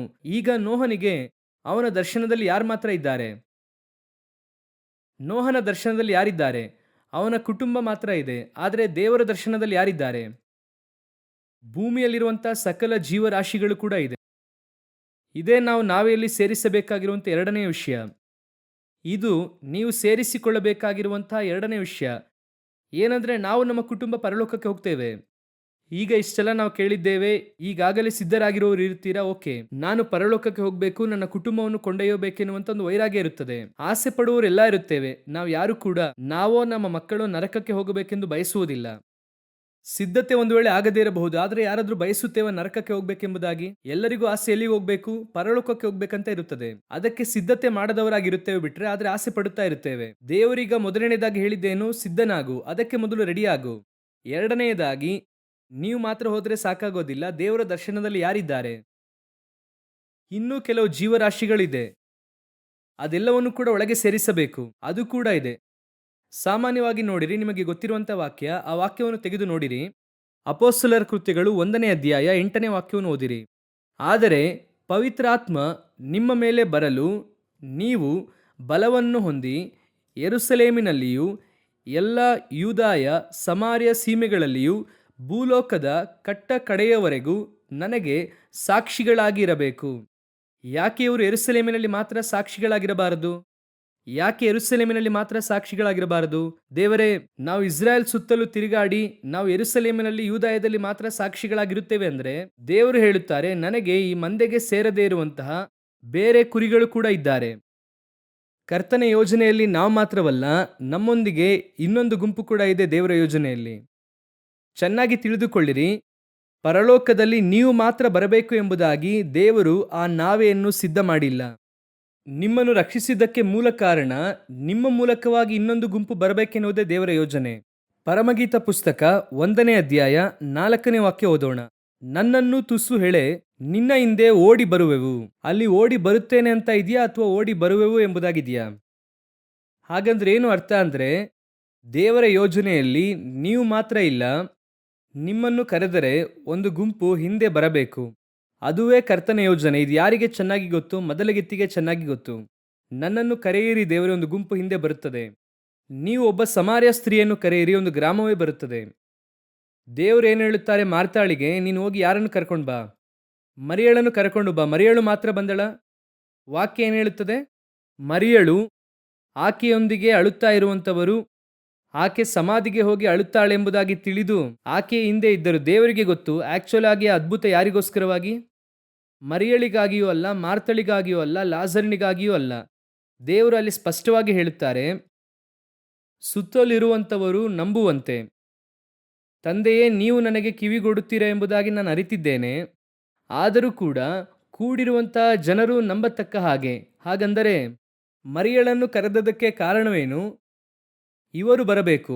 ಮಾರ್ತಳನ್ನು ಕರೆದರೆ ಮಾರ್ತಳು ಮಾತ್ರ ಬರುತ್ತಾಳೆ, ಆದರೆ ಮರಿಯಳನ್ನು ಕರೆದರೆ ಒಂದು ಗುಂಪೇ ಬರುತ್ತದೆ. ಹಾಗಾದರೆ ದೇವರ ಯೋಜನೆಯಲ್ಲಿ ಏನಿದೆ? ನೀವು ಮಾತ್ರವಲ್ಲ, ನಿಮ್ಮ ಹಿಂದೆ ಒಂದು ಗುಂಪು ಇದೆ. ಅದೇ ಕರ್ತನ ಯೋಜನೆ. ಹಾಗಾದರೆ ನೋಹನನ್ನು ನೋಡಿ ನಾವೇನು ಉಂಟು ಮಾಡು ಎಂದು ಹೇಳಿದ್ದು? ಅವನು ತನ್ನ ಕುಟುಂಬವನ್ನು ರಕ್ಷಿಸಿಕೊಳ್ಳುವುದಕ್ಕೋಸ್ಕರ ನಾವೇನು ಕಟ್ಟಿದನು? ಕರ್ತನ ಯೋಜನೆ ಏನು ಗೊತ್ತಾ? ಅವನು ಮಾತ್ರವಲ್ಲ, ಅವನೊಂದಿಗೆ ಸೇರಿ ಭೂಮಿಯಲ್ಲಿ ಒಂದು ದೊಡ್ಡ ಗುಂಪು ಅವನೊಂದಿಗೆ ಬರಬೇಕು. ದೇವರು ನೋಡಿ ಅಬ್ರಹಾಮನಿಗೆ ಸುನ್ನತಿಯನ್ನು ಮಾಡುವುದಕ್ಕಾಗಿ ಹೇಳಿದರು. ಇಷ್ಮಾಯೇಲನು ಎಲ್ಲ ಮಾಡುತ್ತಾರೆ, ಆದರೆ ಅಬ್ರಹಾಮನು ಹೇಗೆ ಮಾಡುತ್ತಾರೆ ಎಂಬುದಾಗಿ ನೋಡಿರಿ. ಆದಿಕಾಂಡ 17ನೇ ಅಧ್ಯಾಯ 23ನೇ ವಾಕ್ಯ ಓದಿರಿ. ಆದಿಕಾಂಡ ಪುಸ್ತಕ 17ನೇ ಅಧ್ಯಾಯ 23ನೇ ವಾಕ್ಯ. ಅದೇ ದಿನದಲ್ಲಿ ಅಬ್ರಹಾಮನು ತನ್ನ ಮಗನಾದ ಇಷ್ಮಾಯೇಲನಿಗೂ ತನ್ನ ಮನೆಯಲ್ಲಿದ್ದ ಎಲ್ಲ ಗಂಡಸರಿಗೂ, ಅಂದರೆ ಮನೆಯಲ್ಲಿ ಹುಟ್ಟಿದವರಿಗೆ ಮಾತ್ರವಲ್ಲದೆ ತಾನು ಕ್ರಯಕ್ಕೆ ತೆಗೆದುಕೊಂಡವರಿಗೂ ದೇವರ ಅಪ್ಪಣೆಯಂತೆ ಸುನ್ನತಿ ಮಾಡಿಸಿದನು. ಯಾಕೆ ಅಬ್ರಹಾಮನು ಇಷ್ಮಾಯೇಲನು ಮಾತ್ರ ಮಾಡಬಹುದಾಗಿತ್ತಲ್ಲ? ಯಾಕೆ ಅಬ್ರಹಾಮನು ಹಾಗೂ ಅವನ ಮನೆಯಲ್ಲಿರುವಂಥವ್ರು ಮಾತ್ರ ಮಾಡಬಹುದಾಗಿತ್ತಲ್ಲ? ವಾಕ್ಯ ಹೇಳುತ್ತದೆ, ತಾನು ಕ್ರಯಕ್ಕೆ ತೆಗೆದುಕೊಂಡವರಿಗೂ, ನಿನ್ನ ಮನೆಯಲ್ಲಿ ಯಾರ್ಯಾರೆಲ್ಲ ಇದ್ದಾರೋ ಅವರೆಲ್ಲರಿಗೂ. ಅದೇ ಅಧ್ಯಾಯದ ಕಡೆಯ ವಾಕ್ಯ ಓದಿರಿ. ಅವನ ಮನೆಯಲ್ಲಿದ್ದ ಗಂಡಸರೆಲ್ಲರಿಗೂ, ಅಂದರೆ ಮನೆಯಲ್ಲಿ ಹುಟ್ಟಿದವರಿಗೆ ಮಾತ್ರವಲ್ಲದೆ ಅನ್ಯರಿಂದ ಕ್ರಯಕ್ಕೆ ತೆಗೆದುಕೊಂಡವರಿಗೂ ಅವನೊಂದಿಗೆ ಸುನ್ನತಿಯಾಯಿತು. ಎಲ್ಲರೂ ಅಷ್ಟೇನೆ. ಅಬ್ರಹಾಮನಂದ್ರೆ ಅಬ್ರಹಾಮನ ಹಿಂದೆ ಒಂದು ಗುಂಪಿದೆ. ಒಡಂಬಡಿಕೆ ಅಬ್ರಹಾಮನಿಗೇನೆ. ಆ ಒಡಂಬಡಿಕೆ ನಿನಗೆ ಮಾತ್ರವಲ್ಲ ಅಬ್ರಹಾಮನೇ, ನಿನ್ನ ಮನೆಯಲ್ಲಿರುವಂಥ ಎಲ್ಲರಿಗೂ ಸೇರಿ. ರಕ್ಷಣೆಯು ನಿನಗೆ ಮಾತ್ರವಲ್ಲ, ನಿಮ್ಮೊಂದಿಗೆ ಸೇರಿ ಒಂದು ದೊಡ್ಡ ಗುಂಪಿಗೆ ದೇವರು ರಕ್ಷಣೆಯನ್ನು ನೇಮಿಸಿದ್ದಾರೆ. ಹಾಗಾದರೆ ಒಬ್ಬೊಬ್ಬರ ಹಿಂದೆಯೂ ಕೂಡ ಒಂದು ಗುಂಪಿದೆ. ಒಬ್ಬೊಬ್ಬರ ಹಿಂದೆಯೂ ಕೂಡ ದೇವರೊಂದು ಗುಂಪನ್ನು ಇಟ್ಟಿದ್ದಾರೆ. ಹಾಗಾದರೆ ನೀವು ನಾನು ಆ ಗುಂಪನ್ನು ಕರ್ಕೊಂಡು ಬಂದಿದ್ದೇವಾ? ಕರ್ಕೊಂಡು ಬಂದು ಸೇರಿಸಿದ್ದೇವಾ? ಅದೇ ಪ್ರಶ್ನೆ. ದೇವರು ಹೇಳುತ್ತಾರೆ ಆದಿಕಾಂಡ ಪುಸ್ತಕ 6ನೇ ಅಧ್ಯಾಯದಲ್ಲಿ ನೋಹನನ್ನು ನೋಡಿ ಒಂದು ಮಾತು ಹೇಳುತ್ತಾರೆ. 20ನೇ ವಾಕ್ಯ ಓದಿರಿ. ಆದಿಕಾಂಡ ಪುಸ್ತಕ 6ನೇ ಅಧ್ಯಾಯ 20ನೇ ವಾಕ್ಯದಲ್ಲಿ ದೇವರು ನೋಹನನ್ನು ನೋಡಿ ಒಂದು ಸುಂದರವಾದ ಮಾತನ್ನು ಹೇಳುತ್ತಾರೆ. ಓದಿರಿ ಆ ವಾಕ್ಯವನ್ನು. ಪಶು ಪಕ್ಷಿ ಇವುಗಳ ಸಕಲ ಜಾತಿಗಳಲ್ಲಿಯೂ ಎರಡೆರಡು ಬದುಕುವುದಕ್ಕಾಗಿ ನಿನ್ನ ಬಳಿಗೆ ಬರುತ್ತದೆ. ಬಂದರೆ ಹಿಡ್ಕೋ ಎಂಬುದಾಗಿ ಎಲ್ಲ ಇಲ್ಲ. ಬಂದರೆ ಹಿಡ್ಕೋ, ನೋಡು, ಸೇರಿಸಿಕೊಳ್ಳುವುದಕ್ಕೆ ಪ್ರಯತ್ನ ಮಾಡು. ನಿನ್ನ ಬಳಿಗೆ ಬಂದರೆ ಸೇರಿಸಿಕೊ, ಅದೆಲ್ಲ ಇಲ್ಲ. ಬರುವವು. ಮಸ್ಟ್. ಸುವಾರ್ತೆಯು ನಮ್ಮ ಮೇಲೆ ಬಿದ್ದಿರುವ ಜವಾಬ್ದಾರಿಯಾಗಿದೆ. ಹೇಳದೇ ಇದ್ದರೆ ನಮಗೆ ಅಯ್ಯೋ. ಇವತ್ತು ನಮ್ಮ ಆತ್ಮದ ಮೇಲೆ ಇರುವಂಥ ಭಾರ ನಮ್ಮ ಸುತ್ತಲಿರುವಂಥ ಆತ್ಮಗಳ ಮೇಲೆ ಬರುತ್ತದ? ಅವರಿಗೆ ಸುವಾರ್ತೆ ಸಾರಬೇಕೆಂದು ಇದೆಯಾ? ನಾನು ನನ್ನ ಕುಟುಂಬ ಚೆನ್ನಾಗಿದ್ದೇವೆ. ದ ಮೋಸ್ಟ್ ಸೆಲ್ಫಿಶ್ ಜನರೇಷನ್ ಇದು. ಈ ಜನರೇಷನ್ ಇದೆಯಲ್ವಾ, ಎಲ್ಲರೂ ಕೂಡ ಯಾರೆಂಬುದಾಗಿ ನೋಡುವುದಾದರೆ ಸೆಲ್ಫಿಶ್ ಜನರೇಷನ್. ದೇವರಿಗೋಸ್ಕರವಾಗಿ ಕೈ ಚಾಚಬೇಕು ಟ್ರ್ಯಾಕ್ಸ್ ಕೊಡುವುದಕ್ಕೆ. ದೇವರಿಗೋಸ್ಕರ ಏನ್ ಮಾಡಿದೆ ಎಂಬುದಾಗಿ ನಿಮ್ಮ ಪಾದಗಳಲ್ಲಿ ಗೊತ್ತಾಗಬೇಕು. ಅದೇ ಅವರು ಹೇಳಿದ್ರು, ನಾಟ್ ಓನ್ಲಿ ಇನ್ ಪ್ರೇಯರ್. ಮೊಣಕಾಲು ಮಾತ್ರವಲ್ಲ, ನಮ್ಮ ಪಾದಗಳು ಕೂಡ ಗೊತ್ತಾಗಬೇಕು. ದೇವರಿಗೋಸ್ಕರ ನಡೆಯಬೇಕು. ಒಂದು 4 ಆತ್ಮಗಳಿಗೆ ಹೋಗಿ ಸುವಾರ್ತೆ ಸಾರಬೇಕು. ಕಡೆಯ ಕಾಲ ಇದು. ನಿನ್ನೊಂದಿಗೆ ಕೆಲವು ಆತ್ಮಗಳನ್ನು ನಿನ್ನ ನಾವೆಯೊಳಗೆ ಸೇರಿಸಿಕೊಳ್ಳಬೇಕು. ಬರಿಗೈಯಲ್ಲಿ ನಾವೆಯೊಳಗೆ ಸೇರುವುದಕ್ಕೆ ಆಗಲ್ಲ. ಎಷ್ಟರ ಮಟ್ಟಿಗೆ ನಿಮ್ಮ ನಾವೆಯೊಳಗೆ ಸೇರಿಸಿಕೊಳ್ಳುವುದಕ್ಕೆ ಸಾಧ್ಯವೋ ಅಷ್ಟರ ಮಟ್ಟಿಗೆ ಆತ್ಮಗಳನ್ನು ಸೇರಿಸಿಕೊಳ್ಳಬೇಕು. ಇವತ್ತಿನಿಂದ ತೀರ್ಮಾನ ಮಾಡಿರಿ. ಒಂದು ದಿನದಲ್ಲಿ ಒಬ್ಬರಿಗಾದರೂ ಯೇಸುವಿನ ಕುರಿತು ಸುವಾರ್ತೆ ಹೇಳಬೇಕೆಂಬುದಾಗಿ ತೀರ್ಮಾನಿಸಿರಿ. ಒಬ್ಬರಿಗಾದರೂ ಹೇಳಬೇಕೆಂದು ತೀರ್ಮಾನಿಸಿರಿ. ಕೆಲವು ಸಮಯದಲ್ಲಿ ನಾವು ದೇವರಿಗೋಸ್ಕರ ಏನು ಮಾಡುವುದಿಲ್ಲ. ನಾವು ಚರ್ಚಿಗೆ ಬಂದು ಹೋಗುವುದು ದೇವರಿಗೋಸ್ಕರ ಬಂದು ಹೋಗುತ್ತಿದ್ದೇವೆ ಎಂಬುದಾಗಿ ಅಂದುಕೊಳ್ಳುತ್ತೇವೆ. ಕರೆಕ್ಟಾಗಿ ನಮ್ಮ ಧಾರ್ಮಿಕವಾದಂತಹ ಜವಾಬ್ದಾರಿಗಳನ್ನು ನೆರವೇರಿಸಿದ್ದೇವೆ ಅಂದುಕೊಳ್ಳುತ್ತೀರಾ? ನೋಡಿ, ದೇವರು ಬರುವಾಗ ನಾನು ನೆನೆಸುವುದನ್ನು ಹೇಳುತ್ತೇನೆ. ಈ ಪಟ್ಟಣದಿಂದ ಹೋಗುವವರು ಅನೇಕ ಇರಬೇಕಾ, ಇರುವವರು ಅನೇಕ ಇರಬೇಕಾ? ದೇವರ ಬರೋಣದಲ್ಲಿ ಹೋಗುವವರು ಅನೇಕ ಇರಬೇಕಾ, ಕೈ ಬಿಡಲ್ಪಡುವವರು ಅನೇಕ ಇರಬೇಕಾ? ಹಾಗಾದರೆ ನಾವು ತಾನೇ ಕೆಲಸ ಮಾಡಬೇಕು ಅಲ್ವಾ? ನಾವು ಮಾತ್ರನಾ ಅಂದರೆ ನೀವೇನು ಹೇಳ್ತೀರಾ? ಬರುವಾಗ ಹೇಳಿದ್ರು ಈ ಗ್ರಾಮದಲ್ಲಿ ಇನ್ನೂ ಯಾರ ರಕ್ಷಣೆ ಹೊಂದಿಲ್ಲ, ಈ ಗ್ರಾಮದಲ್ಲಿ ಯಾವ ಸಭೆಯಲ್ಲಿ ಹೀಗೆ ಹೇಳಿದ್ರು. ಹಾಗಾದರೆ ಆ ಗ್ರಾಮದವ್ರು ಯಾರು ಕೂಡ ಏನಾಗಲ್ಲ, ಬರುವುದಿಲ್ಲ. ಆಗ ನೀವೇನೆಂದುಕೊಳ್ಳುತ್ತೀರಾ? ಅವರೆಲ್ಲ ಬಿಡೋಲ್ಲ ರೀ, ಅಲ್ಲಿ ಸುವಾರ್ತೆ ಸಾರೋಕೆ ಬಿಡೋದಿಲ್ಲ ಅವರು. ಈ ಇಡೀ ಭೂಮಿನೇ ಸೈತಾನನ ಕಂಟ್ರೋಲ್ ಇತ್ತು. ಆ ಭೂಮಿಯೊಳಗೆ ಪ್ರವೇಶಿಸಿ ದೇವರು ಎಷ್ಟು ದೊಡ್ಡ ರಕ್ಷಣೆಯನ್ನು ತಂದು ಈ ಭೂಮಿನೇ ಸೈತಾನನಿಂದ ಜಯಿಸಿ ನಮಗೆ ಕೊಟ್ಟು ಹೋಗುತ್ತಾರೆ ಅಂದ್ರೆ ನಿಮ್ಮಿಂದ ಗ್ರಾಮದಲ್ಲಿ ಹೋಗಿ ಜಯಿಸಿ ಅವರನ್ನು ಕರ್ತನಲ್ಲಿ ತರುವುದಕ್ಕಾಗಲ್ವಾ? ಆಗುತ್ತಾ ಆಗಲ್ವಾ? ಯೇಸುವೇ ಇಲ್ಲದೆ ಇರುವಂತ ಈ ಲೋಕದಲ್ಲಿ 12 ಅಪೊಸ್ತಲರುಗಳು ಸೇರಿ ಇಷ್ಟು ದೊಡ್ಡ ರಾಜ್ಯವನ್ನು ಯೇಸು ಕ್ರಿಸ್ತನಿಗೋಸ್ಕರ ರೂಪಿಸುತ್ತಾರೆ ಅಂದ್ರೆ ನಿಮ್ಮಿಂದ ಯಾಕೆ ಒಂದು ಗ್ರಾಮವನ್ನು ರೂಪಿಸುವುದಕ್ಕೆ ಸಾಧ್ಯವಿಲ್ಲ? ನೀವು ಮೊದಲು ನನ್ನಿಂದ ಆಗುವುದಿಲ್ಲ ಎಂಬುದಾಗಿ ಹೇಳುವುದನ್ನು ನಿಲ್ಲಿಸಿ ನೀವು ನೆನೆಸಬೇಕು, ಈ ಗ್ರಾಮವನ್ನು ಯೇಸು ನನ್ನ ಕೈಯಲ್ಲಿ ಕೊಟ್ಟಿದ್ದಾರೆ. ನಾನು ಪ್ರಾರ್ಥಿಸುತ್ತೇನೆ, ನಡೆಯುತ್ತೇನೆ, ನಾನು ಕೊಡುತ್ತೇನೆ. ನನ್ನಿಂದ ತಡೆಯುವುದಕ್ಕೆ ಯಾರಿಂದಲೂ ಆಗಲ್ಲ. ನಿನ್ನ ನಾಮದಲ್ಲಿ ದಂಡಿನ ಮೇಲೆ ಬೀಳುವೆನು, ಪ್ರಾಕಾರವನ್ನು ದಾಟುವೆನು, ಒಳಗೆ ಹೋಗಿ ಆತ್ಮಗಳನ್ನು ಕೊಳ್ಳೆಯಾಗಿ ಕೊಂಡು ಬರುತ್ತೇನೆ ಎಂಬುದಾಗಿ ಆ ವೈರಾಗ್ಯ ಮೊದಲು ನಿಮ್ಮಲ್ಲಿ ಬರಬೇಕು. ನಿಮಗಿರುವಂತ ಒಂದು ದಿನವನ್ನು ದೇವರಿಗೋಸ್ಕರ ಉಪಯೋಗಿಸಿ ನೋಡಿರಿ. 365 ದಿನವನ್ನು ಕರ್ತನು ಅವರಿಗೋಸ್ಕರ ನಿಮ್ಮನ್ನು ಉಪಯೋಗಿಸಲು ಆರಂಭಿಸುತ್ತಾರೆ. ಹಾಲೆಲೂಯ. ಎರಡನೆಯದಾಗಿ, ಬಹಳ ಮುಖ್ಯವಾಗಿ, ನಾವಿಯೊಳಗೆ ಏನನ್ನು ಸೇರಿಸಿಕೊಳ್ಳಬೇಕು? ಸಕಲ ಜಾತಿಯನ್ನು ಒಳಗೆ ಸೇರಿಸಬೇಕು. ಎಲ್ಲರನ್ನು ಕೂಡ ಒಳಗೆ ಕೊಂಡು ಬರಬೇಕು. ನಿಮಗೆ ಆಸೆ ಇರಬೇಕು. ಚರ್ಚ್ನಲ್ಲಿ ಇರುವವನಿಗಿಂತಲೂ ಹೊರಗಿರುವಂತವರ ಕ್ರೌಡ್ ಯಾವಾಗಲೂ ಕಡಿಮೆಯಾಗಿರಬೇಕು. ಈ ವೈರಾಗ್ಯ ನಿಮ್ಮಲ್ಲಿ ಬರಬೇಕು. ಎಲ್ಲಿ ಅಧಿಕವಾಗಿದೆ? ದೇವರಲ್ಲಿರುವಂತವನು ಅಧಿಕ, ದೇವರ ಹೊರಗೆ ಇರುವಂತವನು ಕಡಿಮೆ. 1906ರಲ್ಲಿ ಕ್ಯಾಲಿಫೋರ್ನಿಯಾದಲ್ಲಿ ಒಂದು ಅಜೂಜಾ ಸ್ಟ್ರೀಟ್ ಎಂಬುದಾಗಿ ಇತ್ತು. ಅಲ್ಲಿ ಪಾಸ್ಟರ್ ಸೀಮೋರ್ ಎಂಬುದಾಗಿ ಒಬ್ಬರಿದ್ದರು. ಅವರ ಕಾಲವೇ ಪೆಂತೆಗೋಸ್ ಸಭೆಯ ಉಜ್ಜೀವನ ಕಾಲ. ಕಡೆಯ ಉಜ್ಜೀವನವು ಅಲ್ಲಿಂದಲೇ ಬಂತು. ಅವರು ಉಜ್ಜೀವನಕ್ಕೋಸ್ಕರವಾಗಿ ಬಹಳವಾಗಿ ಪ್ರಾರ್ಥನೆ ಮಾಡುತ್ತಲೇ ಇದ್ದರು. ಒಂದು ದಿನ ಪರಿಶುದ್ಧಾತ್ಮನು ಅವರ ಮೇಲೆ ಸುರಿಯಲ್ಪಟ್ಟರು. 3 ವರ್ಷ, ಚೆನ್ನಾಗಿ ತಿಳಿದುಕೊಳ್ಳಿರಿ, 3 ವರ್ಷ ಆ ಅಜೂಜಾ ಸ್ಟ್ರೀಟ್, ಆ ಪ್ರಾಂತ್ಯ ಸಂಪೂರ್ಣವಾಗಿ 3 ಆರಾಧನೆ, ಒಂದು ದಿನಕ್ಕೆ 3 ಆರಾಧನೆ, 7 ದಿನಗಳು ನಡೆಯಿತು. 7 ದಿನಗಳು 3 ಆರಾಧನೆ 3 ವರ್ಷಗಳ ಕಾಲ ನಡೆಯಿತು. ಆ ಊರಲ್ಲಿದ್ದಂಥ ಫುಟ್ಬಾಲ್ ಸ್ಟೇಡಿಯಂ ಅನ್ನು ಮುಚ್ಚಿದರು. ಆ ಊರಲ್ಲಿದ್ದಂಥ ಡ್ರಾಮಾ ಆ ಕೇಂದ್ರ ಇದೆಯಲ್ಲ, ಅದನ್ನು ಕೂಡ ಮುಚ್ಚಿ ಹಾಕಿದರು. ಯಾವುದೇ ವಿಧವಾದಂಥ ಮನರಂಜನೆ ಇಲ್ಲ. ಯಾವುದೇ ಬೀದಿಗೆ ಹೋದರೂ ಕೂಡ ಹಾಡಿನ ಶಬ್ದ ಕೇಳಿಸುತ್ತದೆ. ಯಾವುದೇ ಮನೆಗೆ ಹೋದರೂ ಪ್ರಾರ್ಥನೆಯ ಶಬ್ದ ಕೇಳಿಸುತ್ತದೆ. ಅದಕ್ಕೆ ಹೆಸರೇ ಉಜ್ಜೀವನ. ಅಂತಹ ಒಂದು ಕಾರ್ಯವನ್ನು ಅಜೂಜಾ ಸ್ಟ್ರೀಟಲ್ಲಿ ಕಳೆದ ಜನರೇಷನ್ 1906ರಲ್ಲಿ ಕರ್ತನಿಂದ ಮಾಡುವುದಕ್ಕೆ ಸಾಧ್ಯವಾದರೆ ನಿಮ್ಮ ಮೂಲಕವಾಗಿ ಯಾಕೆ ದೇವರಿಂದ ಈ ಒಂದು ಪ್ರಾಂತ್ಯದಲ್ಲಿ ಮಾಡುವುದಕ್ಕೆ ಸಾಧ್ಯವಿಲ್ಲ? ನಿನಗೆ ಆ ವೈರಾಗ್ಯ ಬರಬೇಕು, ನಮಗೆ ಬರಬೇಕು. ನನ್ನ ಮೂಲಕವಾಗಿ ಏನಾದರೂ ಮಾಡಿ ದೇವರೇ, ನಾನು ರೆಡಿ, ನನ್ನನ್ನು ಕೊಡುತ್ತೇನೆ. ಆ ರೀತಿಯಾಗಿ ಹೇಳಿ ನೋಡಿರಿ, ದೇವರು ನಿಮ್ಮನ್ನು ಬಲವಾಗಿ ಉಪಯೋಗಿಸುತ್ತಾರೆ. ದೇವರ ಹತ್ರ ಒಂದು ದಿನ ಕೇಳುತ್ತಾ ಇರುವಾಗ ಪ್ರಾರ್ಥನೆ ಮಾಡುತ್ತಿದ್ದೆ. ದೇವರ ಹತ್ರ ಕೇಳಿದೆ, ದೇವರೇ, ಇನ್ನೊಬ್ಬ ಮಾರ್ಟಿನ್ ಲೂಥರನ್ನು ಎಬ್ಬಿಸಿ ಅಪ್ಪ, ಒಂದು ದೊಡ್ಡ ರಿಫಾರ್ಮೇಷನ್ ಬರಬೇಕು ಎಂಬುದಾಗಿ ಕೇಳಿದಾಗ ದೇವರು ಹೇಳಿದ್ರು, ಇನ್ನೊಬ್ಬ ಮಾರ್ಟಿನ್ ಲೂಥರ್ ಕೇಳಬೇಡ, ನನ್ನನ್ನು ಎಬ್ಬಿಸು ಎಂಬುದಾಗಿ ಕೇಳು. ನೀನ್ ಯಾಕೆ ಇನ್ನೊಬ್ಬರನ್ನು ಕೇಳುತ್ತಾ ಇದೀಯಾ? ಯಾರನ್ನಾದರೂ ಕಳುಹಿಸಿ ಎಂಬುದಾಗಿ ಕೇಳಬೇಡ, ನನ್ನನ್ನು ಕಳುಹಿಸಿರಿ. ನಿನ್ನನ್ನು ಸಂಪೂರ್ಣವಾಗಿ ಒಪ್ಪಿಸಿಕೊಡು, ಆಗಲೇ ತಾನೇ ಉಪಯೋಗಿಸುವುದಕ್ಕೆ ಸಾಧ್ಯ. ನಾವು ಯಾವಾಗಲೂ ರಕ್ಷಣೆ ಸಹಾಯ ಬೇರೊಂದು ಸ್ಥಳದಿಂದ ಬರಬೇಕೆಂದು ಅಂದುಕೊಳ್ಳುತ್ತೇವೆ. ಇಲ್ಲ ಇಲ್ಲ ಇಲ್ಲ, ರಕ್ಷಣೆ ಸಹಾಯ ನಮ್ಮಿಂದ ಹೊರಟು ಬರಬೇಕು. ನಾವೇ ಆ ಪಾತ್ರವಾಗಿರಬೇಕು. ಈ ಪ್ರಾಂತ್ಯಕ್ಕೆ ದೇವರು ನಿಮ್ಮನ್ನೇ ಇಟ್ಟಿದ್ದಾರೆ. ಯಾಕೆ ಈ ಒಂದು ಕೂಟವು ಕೂಡ ಆ ರೀತಿಯಾದಂಥ ಒಂದು ಜೀವನಕ್ಕೆ ಒಂದು ಬೀಜ ಹಾಕುವಂತ ಕೂಟವಾಗಿಯೂ ಕೂಡ ಮಾರ್ಪಡುತ್ತದೆ. ಕರ್ತನ ಅಂದುಕೊಂಡ್ರೆ ಇಲ್ಲಿಂದ ಅಂತಹ ಜನರನ್ನು ಎಬ್ಬಿಸುವುದಕ್ಕೆ ಸಾಧ್ಯ. ಒಂದು ವೈರಾಗ್ಯ ಇಲ್ಲ, ದೇವರಿಗೋಸ್ಕರವಾಗಿ ಏನಾದರೂ ಒಂದು ಮಾಡ್ತೇನೆ, ಇನ್ನೂ ಕಡೆಯ ನಿಮಿಷವೇ. ಸೊ ನಿಮಗೆ ಆ ವೈರಾಗ್ಯ ಬರಬೇಕು, ನಾನು ಹೇಗಾದರೂ ಒಂದು ಗುಂಪನ್ನು ಕರ್ಕೊಂಡು ಹೋಗಬೇಕು ಎಂಬುದಾಗಿ. ಸೊ ಇದು ಎರಡನೆಯದಾಗಿ. ಮೂರನೆಯದಾಗಿ ನೋಡಿರಿ, ನಾವೆಯೊಳಗೆ ಯಾರನ್ನು ಕರ್ಕೊಂಡು ಹೋಗ್ಬೇಕಂದ್ರೆ 6ನೇ ಅಧ್ಯಾಯ 21ನೇ ವಾಕ್ಯ ಓದಿರಿ. ಮತ್ತು ನಿನಗೂ ಅವುಗಳಿಗೂ ಪೋಷಣೆಯಾಗುವಂತೆ ಸಕಲ ವಿಧವಾದ ಆಹಾರ ಪದಾರ್ಥಗಳನ್ನು ನಿನ್ನ ಬಳಿಯಲ್ಲಿ ಕೂಡಿಸಿಡಬೇಕು ಎಂದು ಹೇಳಿದನು. ನಾವೆಯೊಳಗೆ ಏನೇನಿರಬೇಕು? ಫಸ್ಟ್ ನಾವಿರಬೇಕು. ಎರಡನೇದಾಗಿ ಆತ್ಮ ಆದಾಯ ಮಾಡಬೇಕು. ಇದೆಲ್ಲ ಓಕೆನೆ. ಚರ್ಚಲ್ಲಿ ಇರಬೇಕಾದಂತ ಬಹಳ ಮುಖ್ಯವಾದ ಕಾರ್ಯ ಇನ್ನೊಂದೇನು ಗೊತ್ತಾ? ಭೋಜನ. ಯಾವ ಭೋಜನ?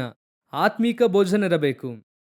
ಚರ್ಚಿಗೆ ಬಂದಿದ್ದಾಯಿತು, ಆತ್ಮ ಆದಾಯ ಮಾಡಿದ್ದಾಯಿತು. 5,000 ಜನ, 10,000 ಜನ, ಒಳ್ಳೆಯದು, ನಾನು ಇಲ್ಲ ಎಂಬುದಾಗಿ ಹೇಳುತ್ತಿಲ್ಲ, ದೇವರಿಗೆ ಸ್ತೋತ್ರ.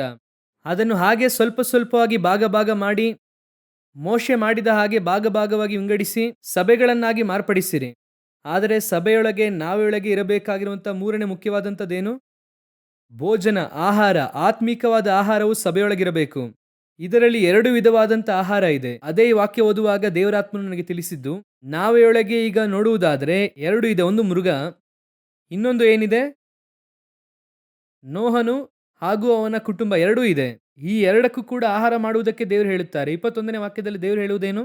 ನಿನಗೂ ಅವುಗಳಿಗೂ ಪೋಷಣೆಯಾಗುವಂತೆ ಸಕಲ ವಿಧವಾದ ಆಹಾರ ಪದಾರ್ಥಗಳನ್ನು ನಿನ್ನ ಬಳಿಯಲ್ಲಿ ಕೂಡಿಸಬೇಕು. ನಿನಗೂ ಅವುಗಳಿಗೂ, ಅದಕ್ಕೂ ಆಹಾರ ಬೇಕು, ನಿನಗೂ ಆಹಾರ ಬೇಕು. ಈಗ 2 ವಿಧವಾದ ಆಹಾರ ಯಾವುದನ್ನು ಸೂಚಿಸುತ್ತದೆ ಅಂದರೆ, 2 ಆಹಾರದ ಕುರಿತಾಗಿ ಪೌಲನು ಮಾತನಾಡುತ್ತಾರೆ. ಒಂದು, ನೀವು ಕ್ರಿಸ್ತನಲ್ಲಿ ಮಕ್ಕಳಾಗಿ ಇರುವುದರಿಂದ ಗಟ್ಟಿಯಾದ ಆಹಾರವನ್ನು ಕೊಡದೆ ಹಾಲುಣಿಸುವವರಾಗಿದ್ದೀರಾ. ಒಂದು ಲಘುವಾದ ಆಹಾರ, ಇನ್ನೊಂದು ಗಟ್ಟಿಯಾದ ಆಹಾರ. ಇದು ಯಾವುದನ್ನು ತಿಳಿಸುತ್ತದೆ ಅಂದರೆ, ಈಗ ನೀವು ಭಾನುವಾರ ಸಂದೇಶವನ್ನು ಕೇಳುತ್ತೀರಲ್ವಾ, ಭಾನುವಾರ ಸಂದೇಶ ಕೇಳುತ್ತೀರಲ್ವಾ, ಇದೆಲ್ಲವೂ ಕೂಡ ಹಾಲು, ಲಘುವಾದ ಆಹಾರ. ಆದರೆ ನೀವೇನೆಂದುಕೊಂಡಿದ್ದೀರಾ ಅಂದರೆ ಇದೇ ಗಟ್ಟಿಯಾದ ಆಹಾರ ಅಂದುಕೊಂಡಿದ್ದೀರಾ. ಅಬ್ಬಾ, ಭಾನುವಾರ ಸಂದೇಶ ಕೇಳಿದ್ವಿ, ದೇವರಿಗೆ ಸ್ತೋತ್ರ. ಭಾನುವಾರ ಆಹಾರ ಅವಶ್ಯ. ಈಗ ಇದರಲ್ಲೇ ನೋಡುವುದಾದರೆ ದೇವರು ಹೇಳುವಾಗ ನಿಮಗೆ ಅರ್ಥವಾಗುವುದಕ್ಕಾಗಿ ಹೇಳುತ್ತಿದ್ದೇನೆ. ಆದಿಕಾಂಡ ಪುಸ್ತಕ 1ನೇ ಅಧ್ಯಾಯ 30ನೇ ವಾಕ್ಯವನ್ನು ಓದಿರಿ. ಇದಲ್ಲದೆ ಭೂಮಿಯ ಮೇಲೆ ತಿರುಗಾಡುವ ಮೃಗಗಳು, ಆಕಾಶದಲ್ಲಿ ಹಾರಾಡುವ ಪಕ್ಷಿಗಳು, ನೆಲದಲ್ಲಿ ಹರಿದಾಡುವ ಕ್ರಿಮಿಕೀಟಗಳೆಂಬ ಜೀವಿಗಳಿಗೂ ಎಲ್ಲ ಹುಲ್ಲು ಸೊಪ್ಪುಗಳನ್ನು ಆಹಾರಕ್ಕಾಗಿ ಕೊಟ್ಟಿದ್ದೇನೆ ಎಂದು ಹೇಳಿದನು. ಇದು ಅವುಗಳಿಗೆ ಆಹಾರ. ಈಗ ಮನುಷ್ಯನಿಗೆ ಏನು ಹೇಳುತ್ತಾರೆ ಎಂಬುದಾಗಿ ನೋಡಿ. ಓದಿರಿ ಈಗ ಆದಿಕಾಂಡ 3ನೇ ಅಧ್ಯಾಯ 18ನೇ ವಾಕ್ಯ. ಆ ಭೂಮಿಯಲ್ಲಿ ಮುಳ್ಳು ಗಿಡಗಳು, ಕಳೆಗಳು ಬಹಳವಾಗಿ ಹುಟ್ಟುವವು, ಹೊಲದ ಬೆಳೆಯನ್ನು ಅನುಭವಿಸುವಿ. ಈಗ ಅವುಗಳು ತಿನ್ನುವುದಕ್ಕೂ ಇವನು ತಿನ್ನುವುದಕ್ಕೇನು ವ್ಯತ್ಯಾಸ ಇದೆ? 2 ವೆಜಿಟೇರಿಯನ್ನೇ, 2 ಸಸ್ಯಾಹಾರಿನೇ, ಆದರೆ ಅವರಿಗೆ ಪೈರು ವಿಧಗಳು, ಮನುಷ್ಯನಿಗೆ. ಆದರೆ ಇವುಗಳಿಗೆ ಹುಲ್ಲು ಸೊಪ್ಪು. ಈ ಹುಲ್ಲು ಸೊಪ್ಪು ಎನ್ನುವಂಥದ್ದು, ಹುಲ್ಲು ನಿಮಗೆ ಗೊತ್ತು, ಸಾಫ್ಟ್ ಆದ ಆಹಾರ. ಇವತ್ತು ಕೂಡ ಮೃಗಗಳು ಅದನ್ನೇ ತಿನ್ನುತ್ತವೆ. ಈ ಪೈರು ವಿಧಗಳು ಎನ್ನುವಂಥದ್ದು ಸ್ವಲ್ಪ ಅದನ್ನು ಅಡಿಗೆ ಮಾಡಿ ತಿನ್ನಬೇಕು. ಅದನ್ನೇನು ಮಾಡಬೇಕು? ರೆಡಿ ಮಾಡಿ ಅದನ್ನು ತೆಗೆದುಕೊಂಡು ತಿನ್ನಬೇಕು. ಈಗ ಮನ್ನಾ ನೋಡುವುದಾದರೆ ಅವರದನ್ನು ಜಜ್ಜಿ ಅಡಿಗೆ ಮಾಡಿ ತಿನ್ನಬೇಕು. ಅದೇ ಸಮಯದಲ್ಲಿ ನೀರನ್ನು ರೆಡಿ ಮಾಡುವುದು ಬೇಡ, ಅದನ್ನು ಹಾಗೆ ಕುಡಿಯಬಹುದು. 2 ವಿಧವಾದ ಆಹಾರ ಇರುತ್ತದೆ. ಅದೇ ರೀತಿಯಾಗಿ ಸಭೆಯೊಳಗೂ ಕೂಡ ಒಂದು, ಈಗ ಭಾನುವಾರ ನಿಮಗೆ ಅರ್ಥವಾಗುವುದಕ್ಕೆ ಹೇಳುತ್ತೇನೆ, ಭಾನುವಾರ ಒಂದು ಆಹಾರ ತಿನ್ನುತ್ತೇವೆ. ಇದು ಎಲ್ಲರಿಗೂ ಕೂಡ ಇರುವಂತಹ ಸಾಮಾನ್ಯವಾದ ಆಹಾರ. ಇದು ಯಾವ ಆಹಾರ? ಹೊಸದಾಗಿ ಬರುವಂಥವ್ರಿಗೆ ಇರುತ್ತದೆ, ಬಹಳ ವರ್ಷದಿಂದ ಬರುವವರಿಗೆ ಇರುತ್ತದೆ, ಹಿಂಜಾರಿ ಹೋಗಿರುವವರಿಗೂ ಇರುತ್ತದೆ, ಮಕ್ಕಳಿಗೆ ಇರುತ್ತದೆ, ಯಂಗ್ಸ್ಟರ್ಸ್ಗೆ ಇರುತ್ತದೆ, ವಯಸ್ಸಾದವರಿಗೆ ಇರುತ್ತದೆ. ಎಲ್ಲರಿಗೂ ಕೂಡ ಸೇರಿ ಭಾನುವಾರ ಏನಿರುತ್ತದೆ? ಒಂದೇ ಆಹಾರ ಅಷ್ಟೇನೆ. ಈ ಒಂದು ಆಹಾರ ನಾರ್ಮಲ್ ಆಗಿ ಎಲ್ಲರೂ ಕೂಡ ಸಾಮಾನ್ಯವಾಗಿ ಸ್ವೀಕರಿಸುವಂಥ ಆಹಾರ. ಅದೇ ಹಾಲಿದ್ದ ಹಾಗೆ. ಹಾಲನ್ನು ಯಾರು ಬೇಕಾದ್ರೆ ಏನು ಮಾಡಬಹುದು? ಕುಡಿಬಹುದು. ಎಲ್ಲರಿಗೂ ಸುರಿಯಪ್ಪ, ಎಲ್ಲರಿಗೂ ಕೊಡು. ಭಾನುವಾರ ಈಗ ಬರುತ್ತೀರಾ, 3/4 ಗಂಟೆ 1 ಗಂಟೆ ಸಂದೇಶ. ಈ 1 ಗಂಟೆಯ ಸಂದೇಶವನ್ನು ದೇವರೇನು ಮಾಡುತ್ತಾರೆ? ಭಾಗ ಮಾಡಿ ಎಲ್ಲರಿಗೂ ಒಟ್ಟಾಗಿ ಕೊಡುತ್ತಾರೆ. ಭಾಗ ಮಾಡಿ ಎಲ್ಲರೂ ಕುಡಿಯುತ್ತೇವೆ, ತಿನ್ನುತ್ತೇವೆ. ಅವರವರಿಗೆ ಬೇಕಾದ ಸ್ವಲ್ಪ ಆಹಾರ ಅದರಲ್ಲಿರುತ್ತದೆ. ಒಬ್ಬೊಬ್ಬರು ಕಿತ್ತು ತಿನ್ನುತ್ತೇವೆ. ಆದರೆ ಇದನ್ನು ದಾಟಿ ಇನ್ನೊಂದು ಇದೆ, ಗಟ್ಟಿಯಾದ ಆಹಾರ, ಪೈರು ವಿಧಗಳು. ಅದೇನು ಗೊತ್ತಾ? ಅದುವೇ ನೀವು ವಾಕ್ಯವನ್ನು ಧ್ಯಾನಿಸಿ ಹೊಂದಿಕೊಳ್ಳುವಂಥದ್ದು. ಅದುವೇ ನೀವು ಮಾಡಬೇಕಾದಂಥ ಬೈಬಲ್ ಸ್ಟಡಿ, ಸತ್ಯವೇದದ ಅಧ್ಯಯನ, ಕರ್ತನಲ್ಲಿ ಧ್ಯಾನಿಸುವಂಥದ್ದು. ಯೆಹೋವನ ಧರ್ಮಶಾಸ್ತ್ರವನ್ನು ಹಗಲು ರಾತ್ರಿ ಧ್ಯಾನಿಸುವವನು ಎಷ್ಟೋ ಧನ್ಯನು. ಇದು ಬಲವಾದ ಆಹಾರ. 2 ಕೂಡ ಚರ್ಚ್ನಲ್ಲಿರಬೇಕು. ಇವತ್ತು ಸಭೆಯು ಒಂದು ಆಹಾರದಲ್ಲಿ ಹೋಗುತ್ತಾ ಇದೆ, ಲಘುವಾದ ಆಹಾರ. ಬರುವಂಥವರನ್ನು ಹಾಗೆ ಸ್ಯಾಟಿಸ್ಫೈ ಮಾಡಿ, ಹಾಗೆ ಭಾನುವಾರ ಬಂತು ಅಂದರೆ ಒಂದು ಆಶೀರ್ವಾದ ಸಂದೇಶವನ್ನು ಮಾತನಾಡಿ ಅವರನ್ನು ತೃಪ್ತಿಪಡಿಸಿ, ಒಂದು ವಾಗ್ದಾನವನ್ನು ಕೊಟ್ಟು, ಒಂದು ಪ್ರಾರ್ಥನೆ ಮಾಡಿ ಮುಗಿಸಿ, ಇದನ್ನೇ ನೀವು ಎದುರು ನೋಡುತ್ತೀರಾ. ನೀನು ಬಾಲವಲ್ಲ ತಲೆಯಾಗುತ್ತೀಯ, ನಿನ್ನನ್ನು 1000 ಪಟ್ಟು ಆಶೀರ್ವದಿಸುತ್ತಾರೆ, ನೀನು ಈಗ ಇರುವುದಕ್ಕಿಂತಲೂ 1000 ಪಟ್ಟು ವೃದ್ಧಿಯಾಗುತ್ತೀಯ. ಆಕಾಶದ ನಕ್ಷತ್ರದಂತೆಯೂ ಸಮುದ್ರದ ಉಸುಬಿನಂತೆಯೂ ನೀವು ಅಭಿವೃದ್ಧಿಯಾಗಿ ಸಮೃದ್ಧಿಯಾಗಿ. ಇದನ್ನು ಕೇಳುವುದಕ್ಕೆ ಸಂತೋಷವಾಗಿದೆಯಲ್ಲ? ಅಪ್ಪ, ಭಾನುವಾರ ಈ ವಾರ ಏನಪ್ಪ ಸಂದೇಶ? ನಿನ್ನನ್ನು 1000 ಪಟ್ಟು ಆಶೀರ್ವದಿಸಿ ಅಭಿವೃದ್ಧಿ ಮಾಡುತ್ತೇನೆ. ಅಪ್ಪ ಸ್ತೋತ್ರ ದೇವರಿಗೆ. ಮುಂದಿನ ವಾರ ಏನಪ್ಪ ಸಂದೇಶ? ಕೋಟ್ಯಾನು ಕೋಟಿ ವೃದ್ಧಿಯಾಗುತ್ತೀಯ. ಹೋದ್ವಾರ 1000, ಈ ವಾರ ಕೋಟ್ಯಾನು ಕೋಟಿ. ಸ್ತೋತ್ರ, ಪ್ರೈಸ್ ದಿ ಲಾರ್ಡ್, ಹಲ್ಲೆಲೂಯಾ. ಇದು ಕೇಳುವುದಕ್ಕೆ ಸಂತೋಷವಾಗಿದೆ, ನಾನು ಇಲ್ಲ ಎಂದು ಹೇಳುತ್ತಿಲ್ಲ. ಇದು ಒಂದು ಕಾಲಘಟ್ಟದಲ್ಲಿ ನಮಗೆ ಅವಶ್ಯವಾಗಿದೆ. ಮಕ್ಕಳಿಗೆ ಹಾಲು ಎಲ್ಲಿಯ ತನಕ ಕೊಡುತ್ತೇವೆ? ಅದು ಮಗುವಾಗಿರುವ ತನಕ ನಾವು ಹಾಲು ಕೊಡುತ್ತೇವೆ. ಅದು ಬೆಳೆದ ನಂತರವಾಗಿ ನಾವೇನ್ ಮಾಡೋದಿಲ್ಲ. ಅದೇ ರೀತಿ ಒಂದು ಕಾಲಘಟ್ಟವಾದ ನಂತರ ಆಹಾರ ಏನಾಗಬೇಕು? ಗಟ್ಟಿಯಾದ ಆಹಾರವಾಗಿ ಮಾರ್ಪಡಬೇಕು. ಇನ್ನು ಕೂಡ ಈ ಒಂದು ಆಶೀರ್ವಾದ, ನೀನು ಸಮೃದ್ಧಿಯಾಗಿರುತ್ತೀಯ, ಆಶೀರ್ವಾದವಾಗಿರುತ್ತೀಯ, ಆಗಿರುತ್ತೀಯ, ಈಗಿರುತ್ತೀಯ, ಅದೆಲ್ಲ ದೇವರು ಯಾವತ್ತೋ ಮಾಡಿ ಮುಗಿಸಿದ್ದಾರೆ ನಮಗೆ. ನಂಬಿಗಸ್ತನಾದ ಮನುಷ್ಯನು ಪರಿಪೂರ್ಣ ಆಶೀರ್ವಾದವನ್ನು ಪಡೆಯುವನು. ಅದನ್ನು ಯಾರೇನ್ ಮಾಡಕ್ ಸಾಧ್ಯ? ದೇವರು ಕೊಟ್ಟಿದ್ದಾರಲ್ಲ. ಈಗ ಹೇಗಿರಬೇಕು ಗೊತ್ತಾ? ದೇವರೇ ನಿಮ್ಮ ಸತ್ಯವೇದದ ಮಹತ್ವಗಳನ್ನು ನೋಡುವಂತೆ ನಮ್ಮ ಕಣ್ಣುಗಳನ್ನು ತೆರೆ ಮಾಡಿರಿ.